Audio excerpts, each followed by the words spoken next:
코로나19 충격으로 올 2분기 우리나라 경제 성장률은 1998년 외환 위기 이후 최악을 기록했습니다. 하지만 정부는 2분기가 바닥 수준으로 3분기엔 반등할 거라며 낙관적 평가를 내놨습니다. 보도에 강미선 기자입니다.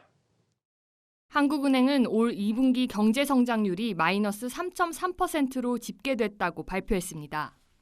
1분기에 이어 2분기 연속 마이너스 성장일 뿐만 아니라 외환위기 당시인 1998년 1분기 이후 22년 3개월 만에 가장 낮은 수치입니다. 전년 동기 대비로도 마이너스 2.9% 역성장해 21년 6개월 만에 최저치를 나타냈습니다. 우리 경제 주축인 수출이 코로나19 이후 심화된 세계 경제 침체에 직격탄을 맞은 영향이 컸습니다. 수출은 16.6% 급감하며 1963년 4분기 이후 56년 6개월 만에 최저치입니다.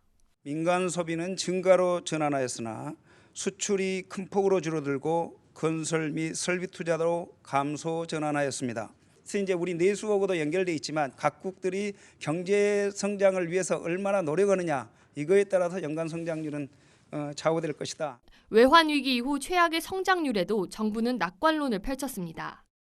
추가 경정 예산과 한국판 뉴딜 등 정책 효과가 나타날 경우 올 2분기 경제 성장률이 반등한 중국처럼 우리나라도 V자 경기 반등을 할 수 있다는 겁니다. 현재의 코로나 진정세를 이어간다면 2, 4분기를 바닥으로 하고 3, 4분기에는 상당 부분 경기 반등이 가능할 걸로 봅니다. 하지만 코로나19로 인한 부정적인 영향이 당분간 더 이어질 가능성이 높다는 게 전문가들의 대체적인 분석입니다.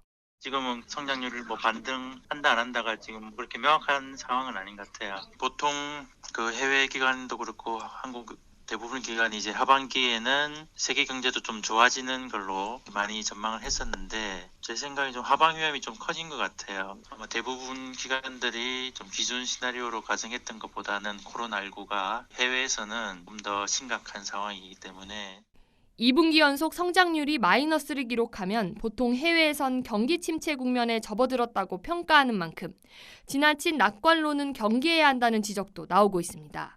한국경제TV 강미선입니다. 현대 기아자동차와 SK하이닉스가 올해 2분기 실적을 발표했습니다. 양사 모두 코로나19 팬데믹의 영향 아래 놓였지만 실적은 정반대였습니다. 배성재 기자입니다.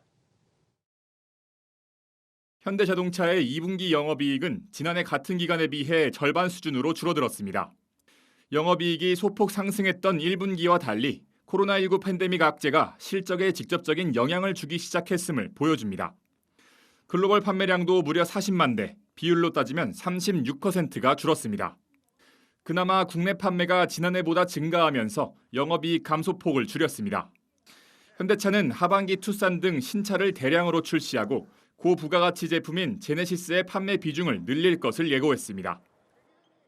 하반기에도 산타페 개조차와 신형 투싼의 SUV 차종을 비롯하여 GV70 개조차와 GV70 등의 제네시스 신차 출시를 통해 제품 믹스 개선 지속을 위해 노력하도록 하겠습니다. 자동차 산업이 코로나19 팬데믹 악재에 신음하고 있는 반면 반도체 업계는 언택트 확산에 따른 반사 이익을 톡톡히 누리고 있습니다. SK하이닉스는 2분기 영업이익이 2조 원에 육박하는 깜짝 실적을 내놨습니다. 코로나19 팬데믹이 오히려 재택근무나 온라인 교육 수요를 늘려 서버 메모리 수요 증가로 이어졌습니다. 지난해 2분기보다 매출은 33%, 영업이익은 2배 넘게 증가했습니다. SK하이닉스는 하반기 코로나19로 인한 불확실성은 여전하겠지만 주요 국가들이 부분적인 경제 활동을 다시 시작하면서 수요 개선이 있을 것으로 내다봤습니다. 한국경제TV 배성재입니다. LG생활건강이 코로나19 여파에도 61분기 연속 성장을 이어나갔습니다. 면세점 판매 부진 등 화장품 부분에서 실적이 악화됐지만 생활용품과 음료 사업이 크게 성장했습니다. 홍헌표 기자입니다. LG생활건강이 무려 61분기 연속 영업이익 증가를 기록했습니다. LG생활건강은 올해 2분기 영업이익이 지난해 같은 기간보다 0.6% 증가한 3,033억 원을 기록했습니다. 지난 2005년 이후 분기별 영업이익이 한 차례도 빠지지 않고 전년 대비 상승을 이어간 겁니다. 상반기 전체 매출은 지난해보다 0.7% 줄어든 3조 6,795억 원을 기록했지만 영업이익은 사상 최대인 6,370억 원을 나타냈습니다. 상반기 실적 방어는 생활용품과 음료 사업이 이끌었습니다. 코로나19로 인해 외국인 관광객 수가 급감하고 면세점 사업이 부진해 매출의 가장 큰 비중을 차지하는 화장품 사업은 실적이 하락했습니다. 하지만 생활용품 부문에서는 코로나19로 위생용품 판매가 늘고 온라인 마케팅이 성장하면서 영업이익이 무려 80%나 늘었고 매출도 26% 증가했습니다.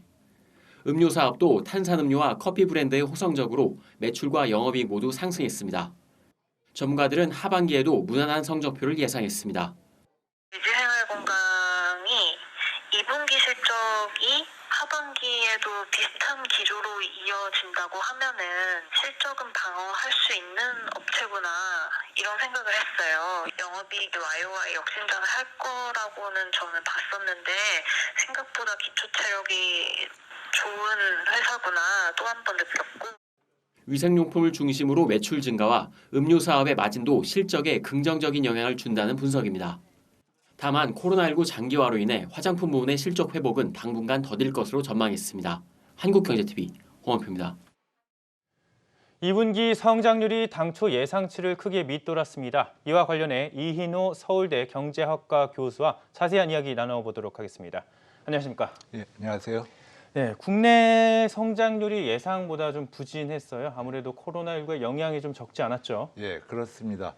아마 원래 예상했던 것보다도 해외에서 여러 나라들이 그 코로나 사태가 더 심화되기 때문에 저희들이 아마 예측했던 것보다 훨씬 더 큰 충격을 받았던 것 같습니다. 기본적으로 저희가 그 경제 예측을 하기 위해서는 어떤 기본적인 그 가정을 하는데 그 가정이 틀렸던 거죠. 그래서 훨씬 더 어려움을 겪은 것 같습니다. 예.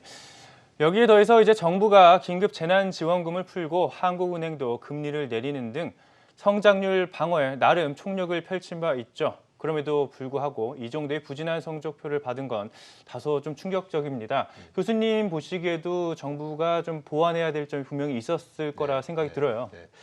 이번에 정부가 여러 가지로 애를 쓴 효과는 사실상 있었습니다. 그 성장률의 세부 사항을 보시면은 민간 소비와 정부 소비가 사실상 그 경제를 끌어왔거든요. 커다란 충격을 받은 것은 주로 해외 부분입니다. 그리고 해외 부분은 조금 아까 말씀드렸다시피 다른 나라들이 얼마나 코비드의 그 영향을 받을지를 저희가 제대로 예측을 못했던 거죠. 그리고 그래서 정부가 여러 가지 정책을 폈고 그것이 어느 정도 올바른 방향이었는데도 불구하고 해외 부분에서의 충격을 완화시키기에는 상쇄하기에는 좀 부족한 부분이 있지 않았나 이런 생각이 듭니다. 그러면 해외를 예측하지 못했다는 말씀이신데 그렇습니다. 이런 걸 만약 예측했다면 정부가 좀 어떻게 이 부분에서 대응책을 마련했어야 됐을까요? 사실상 지금 저희가 할 수 있는 방법이 그렇게 많지가 않습니다. 뭐냐 하면은 저희 경제 자체가 수출에 의존하고 있는 부분이 상당히 크거든요. 그렇죠. 그래서 내수 시장만으로는 저희가 경제를 끌어가기가 상당히 어려운 상태예요. 그래서 물론 예상을 했더라면 좀 더 적극적으로 재정을 핀다든지 뭐 이런 생각을 할 수가 있겠지만 그건 또 다른 어떤 문제점이 미래에 있을 수가 있으니까 국가 빚이 너무 많아진다든지 그래서 정부로서는 지금으로서는 그냥 최선을 다했다는 생각이 듭니다. 저로서는. 뭐 전 세계적인 경제 악화는 좀 어쩔 수 없었다 그렇습니다. 이런 말씀이신 거죠. 예. 그리고 또 홍남기 부총리가 3분기부터는 성장률이 다시 회복할 것이다 이렇게 이야기하면서 일단 국민들을 안심시켰습니다. 교수님 생각은 어떻습니까?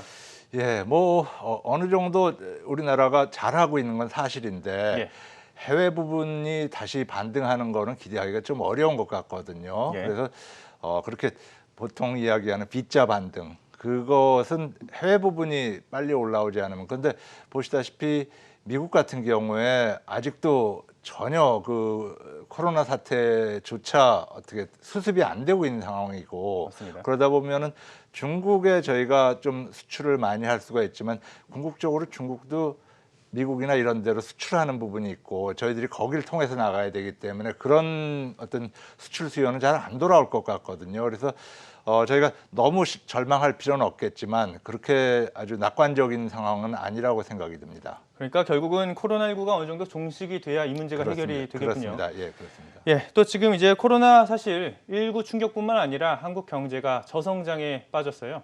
정부에 제언을 해주신다면요? 예, 정부가 사실 이번 코로나 사태가 일어나기 전 작년 동안에 여러 가지 어려움을 저희가 겪었지 않습니까? 그렇습니다. 그래서 그런 부분을 생각해보면 저희가 결국은 민간에 활력을 줘야 되지 않나.